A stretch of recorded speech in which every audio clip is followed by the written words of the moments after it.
السلام علیکم ورحمۃ اللہ وبرکاتہ، نحمده ونصلی علی رسولہ الکریم، اما بعد فاعوذ باللہ من الشیطان الرجیم، بسم اللہ الرحمن الرحیم، رب اشرح لی صدری ویسر لی امری واحلل عقدۃ من لسانی یفقہوا قولی۔ يا أيها الذين آمنوا إذا نودي للصلاة من يوم الجمعة فاسعوا إلى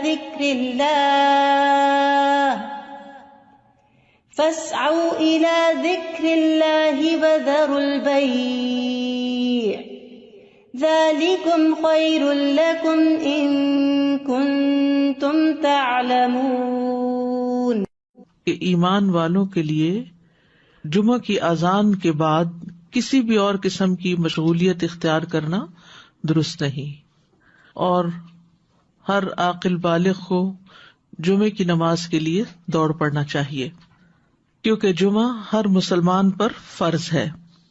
نبی صلی اللہ علیہ وسلم نے فرمایا، جمعہ ہر مسلمان پر جماعت کے ساتھ لازماً فرض ہے، حق واجب کہا، سوائے 4 طرح کے لوگوں کے: غلام، مملوک، عورت، بچہ یا مریض۔ تو ایک ہو گیا غلام مملوک، دوسرا عورت، تیسرے بچہ اور چوتھے بیمار شخص۔ اسی طرح مسافر پر بھی جمعہ نہیں ہے، اور عورتیں گھر میں 4 رکعت نماز اپنی ظہر کی پڑھیں گی۔ گھر میں جمعہ نہیں ہوتا، جمعہ جمع ہو کر ہی ہوتا ہے، مسجد میں ہوتا ہے، اور بڑی مسجد میں ہوتا ہے۔ عید کے دن جمعہ نہ پڑھنے کی رخصت ہے۔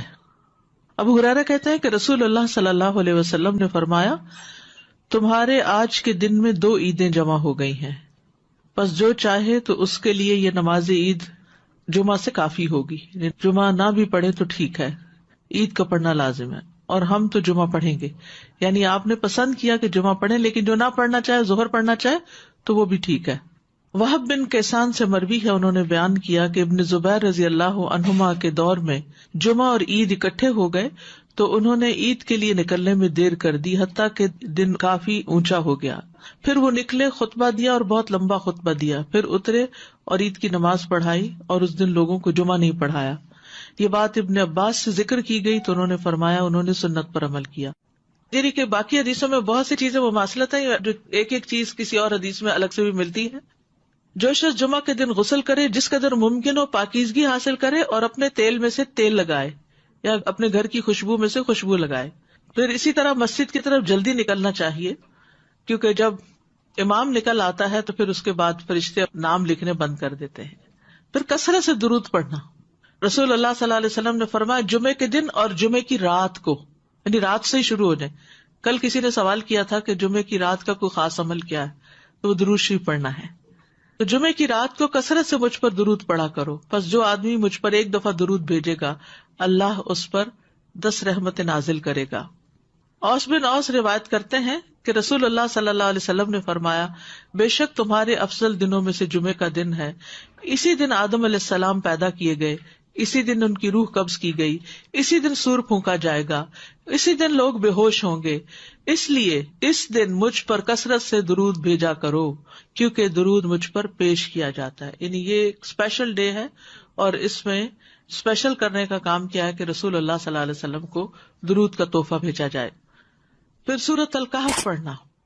نبی صلی اللہ علیہ وسلم نے فرمایا، جو جمعہ کے دن، رات کی بات نہیں، دن کی بات ہے، من قرأ سورۃ الکہف فی یوم الجمعۃ، تو اس کے لیے دوسرے جمعے تک نور روشن رہتا ہے۔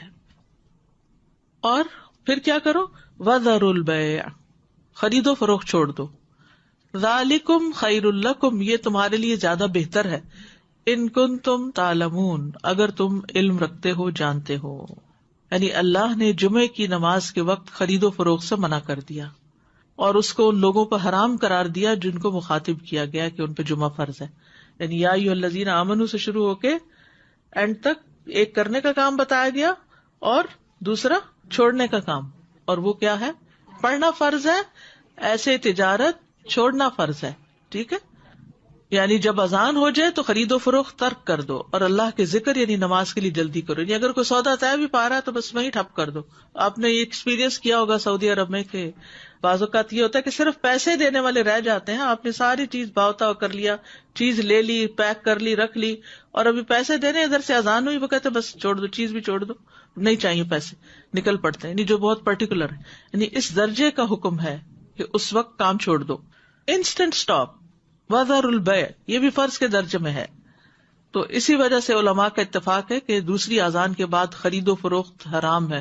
اصل میں یہاں تو ہمارے ہاں مسجدوں میں ایک ہی اذان ہوتی ہے, لیکن جیسے اگر سعودی عرب میں آپ نے کبھی حرم میں جمعہ پڑھا ہو تو آپ نے دیکھا ہوگا کہ وہ ایک اذان ذرا آدھا گھنٹہ یا کچھ پہلے دے دیتے, وہ صرف ایک انفارم کرنے کے لیے کہ لوگ تیاری شروع کر دیں. لیکن جو ہی پھر امام بیٹھتا ہے اور اذان شروع ہوتی ہے تو اس کے بعد پھر کوئی خرید و فروخت نہیں, امیڈیٹ پہلے والی ہے. اس میں یہ کہ بعض علماء کا خیال ہے کہ یہ زوال کے بعد سے نماز جمعہ کے فارغ ہونے تک ہے, یعنی جو ہی سورج ڈھل جائے تو شروع ہو جاتا ہے خرید و فروخت بند. کچھ کہتے ہیں خطبے کی اذان سے نماز تک ہے.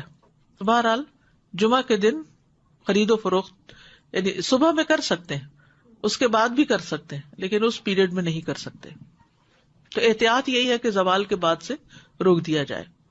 بعض اوقات یہ ہوتا ہے کہ خرید و فروخت تو نہیں ہوتی لیکن جاب ہوتی ہے. بعض اوقات یہ ہے کہ کچھ لوگ یہ کرتے ہیں کہ اچھا ابھی تو اذان ہی ہوئی ہوگی, ابھی تو خطبہ چل رہا ہوگا, ہم نماز میں جا کے شامل ہو جائیں گے. تو نہیں, اذان کا وقت جو ہے وہ جمعہ شروع ہونے کا وقت ہے, اس میں پھر باقی کام چھوڑ دینے چاہیے. الا یہ کہ انسان پارک کر رہا ہے یا رش ہے یا راستے میں کوئی رکاوٹ آ گئی ہے, وہ الگ بات ہے. ذالکم خیر لکم ان کنتم تعلمون, یہ تمہارے حق میں بہتر ہے, یعنی خرید و فروخت چھوڑنا بہتر ہے اگر تم جانتے ہو. یعنی نماز پڑھنا زیادہ بہتر عمل ہے. اور اس لیے کہ اگر تم نے وقت پہ نماز نہ پڑھی وہ تو فوت ہو جائے گی, لیکن اگر تم نے تجارت چھوڑ دی اس وقت تو وہ تو بعد میں بھی ہو سکتی ہے, اس کا کوئی وقت مقرر تو نہیں ہے, وہ تو کسی وقت بھی ہو سکتی ہے. ایک تو یہ استاذہ جی کہ سورۃ الکہف کے بھی جیسے آپ نے بتایا, تو سورۃ الکہف کے لیے بھی کیا کچھ وقت مقید ہے؟ کچھ لوگ اس کو کہتے ہیں کہ it has to be before عصر. نہیں, مغرب سے پہلے تک پورا دن کا پورا دن, درود کے لیے بھی پورا دن. ٹھیک ہے, مغرب پہ وہ دن کا اختتام ہوتا ہے. ٹھیک ہے. اور دوسرا یہ جو جمعے کی بات آئی کہ وذر البیع, اب فار انسٹنس اب ڈپینڈ کرتا ہے نا, نیت والی بات ہے کہ اگر آپ نے جمعہ اٹینڈ کرنے کی نیت کی ہوئی ہے تو پھر آپ کا ہوگا. اب جیسے فار انسٹنس ہم یہاں ہوتے ہیں اور اگر کسی وقت ہم, عورتوں پر تو فرض ہی نہیں ہے نا جی, لیکن اگر ارادہ کیا ہوا ہے تو پھر اس وقت انسان سب چھوڑ کے چلا جائے. ٹھیک, جزاک اللہ خیر. ایک یہ سوال ہے کہ جب ہم فرائیڈے کی مارننگ اور نائٹ کہتے ہیں تو کیا وہ نائٹ جمعرات کی مغرب کے بعد شروع ہوتی ہے؟ جی صحیح. جی, دوسرا یہ ہے کہ اگر ہم آئے ہیں جمعے کی نماز کے لیے اور کسی وجہ سے ٹریفک میں پھنس گئے, خطبہ ہو گیا, تو اس کے بعد کیا ہم صرف 2 فرض ہی پڑھیں گے کہ پوری نماز پڑھیں گے؟ اچھا سوال ہے. اس پہ یہ ہے کہ بعض علماء کہتے ہیں کہ اگر کوئی دوسری رکعت کی رکوع میں شامل ہو گیا تو اس کا جمعہ ہو گیا. امام ابو حنیفہ کا قول یہ ہے کہ اگر اس نے سلام بھی پا لیا تو اس کا جمعہ ہو گیا, کیونکہ وہ بھی نماز کا حصہ ہے. حتیٰ کہ وہ یہ کہتے ہیں کہ اگر امام سجدہ سہو کر رہا ہے تو بھی جمعہ ہو جائے گا, یعنی پا لے گا. اگر کسی مجبوری کی وجہ سے کوئی سویا رہ گیا, کوئی کسی وجہ سے تاخیر ہو گئی تو جمعہ اس کو مل جائے گا. لیکن بہت سے علماء یہ کہتے ہیں کہ خطبہ بھی ضروری ہے کیونکہ یہ جمعے کا حصہ ہے, اور وہ یہ کہتے ہیں کہ اگر خطبہ نہیں اور جمعے میں شریک ہو گئے ہیں جیسے پہلی رکعت یا دوسری رکعت میں بھی, تو اس صورت میں پھر ظہر کی نماز یعنی امام جب سلام پھیر لے تو 2 رکعت پڑھنے کی بجائے 4 پوری کر لے. جزاک اللہ خیر. السلام علیکم. سورہ کہف کے بارے میں معلوم کرنا ہے. جیسے ہم پڑھتے ہیں, اب میرے بچے سے چھوٹے ہیں, میں ان کو عادت ڈالی ہے کافی سالوں سے, تو وہ صرف پہلی 10 آیتیں پڑھ لیتے ہیں. کہ ایسا کرنا صحیح ہے؟ پہلی 10 آیتوں کی فضیلت ہے لیکن جمعے کے دن ساری پڑھنے کی ضرورت ہے, تو ایسا ایسا جو بڑے ہوتے جائیں اس کو بڑھاتے جائیں حتیٰ کہ پوری پہ آ جائے. اچھا. نبی صلی اللہ علیہ وسلم نے سب سے پہلا جمعہ جو تھا وہ مسجد قباء میں قائم کیا تھا. اس کے بعد ہجرت سے پہلے جو جمعہ ہوا تھا مدینہ میں وہ اسد بن زرارہ نے مدینہ سے 1 میل دور قائم کیا تھا.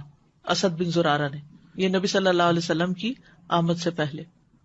اسی لیے ایک صحابی تھے تو وہ جب نماز پڑھ چکتے تھے تو کہا کرتے تھے رحم اللہ ابو امامہ, اللہ ابو امامہ پہ رحم کرے. تو پوچھا کہ کون ہے وہ؟ تو کہا گیا کہ اسد بن زرارہ، کہ جنہوں نے سب سے پہلے مدینہ میں جمعہ قائم کیا تھا، یا مدینہ سے 1 میل دور. تو ذالکم خیر لکم ان کنتم تعلمون، یعنی کاروبار چھوڑ کر نماز کی طرف جلدی آنا یہ تمہارے حق میں زیادہ بہتر ہے اگر تم جانتے ہو. اہل ایمان کی صفت یہ بیان کی گئی ہے کہ جب ان کو اللہ کی طرف بلایا جاتا ہے، عبادت کی طرف بلایا جاتا ہے، تو پھر کوئی چیز انہیں مشغول نہیں کرتی اپنے اندر. سورۃ النور میں آتا ہے رجال لا تلہیہم تجارۃ ولا بیع عن ذکر اللہ واقام الصلاۃ وایتاء الزکاۃ یخافون یوما تتقلب فیہ القلوب والابصار. وہ مرد جنہیں اللہ کے ذکر سے اور نماز قائم کرنے اور زکوٰۃ دینے سے نہ کوئی تجارت غافل کرتی ہے نہ کوئی خرید و فروخت. تجارت اور بیع 2 الگ الگ لفظ استعمال ہوئے ہیں. وہ اس دن سے ڈرتے ہیں جس میں دل اور آنکھیں الٹ جائیں گی. تو جیسے ہی نماز کا وقت آئے فوراً سب کام چھوڑ کر جمعے کے لیے حاضر ہو جانا چاہیے. نہ صرف یہ کہ جمعے کے لیے، باقی نمازوں کے لیے بھی نبی صلی اللہ علیہ وسلم کا طریقہ یہی تھا. اسود سے مروی ہے، وہ کہتے ہیں میں نے عائشہ رضی اللہ عنہا سے پوچھا کہ نبی صلی اللہ علیہ وسلم اپنے گھر میں کیا کرتے تھے. انہوں نے کہا آپ اپنے گھر کے کام کاج یعنی گھر والوں کی خدمت میں ہوتے تھے. جب نماز کا وقت ہوتا تو سب کچھ چھوڑ کر مسجد چلے جاتے تھے، کام چھوڑ دیتے تھے. تو بات یہ ہے کہ انسان بیک وقت 2 تقاضوں کے بیچ میں ہوتا ہے، 2 چیزوں کے بیچ میں. ایک طرف اس کی دنیا ہوتی ہے، ایک طرف اس کا دین ہوتا ہے. بہت سے لوگ یا صرف دنیا کے ہو جاتے ہیں یا صرف دین کے ہو جاتے ہیں، جبکہ ان دونوں میں بیلنس قائم کرنا ضروری ہوتا ہے.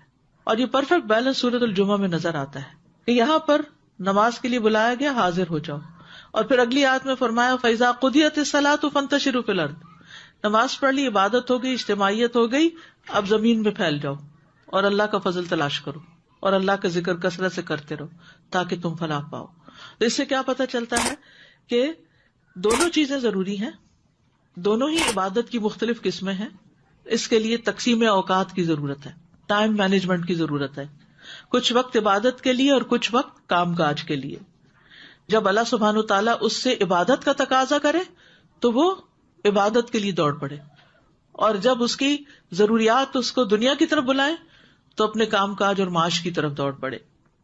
اسی طرح جب دین کی خدمت کے لیے بلایا جائے، دین کے پڑھنے پڑھانے کا وقت ہو تو انسان اس کی طرف دوڑ پڑے. اور جب بچے اور شوہر اور گھر والے ہمارے محتاج ہوں کھانے پینے کی اور ضروریات پوری کرنے کے، تو ان ضروریات کو بھی عبادت سمجھ کر پورا کیا جائے.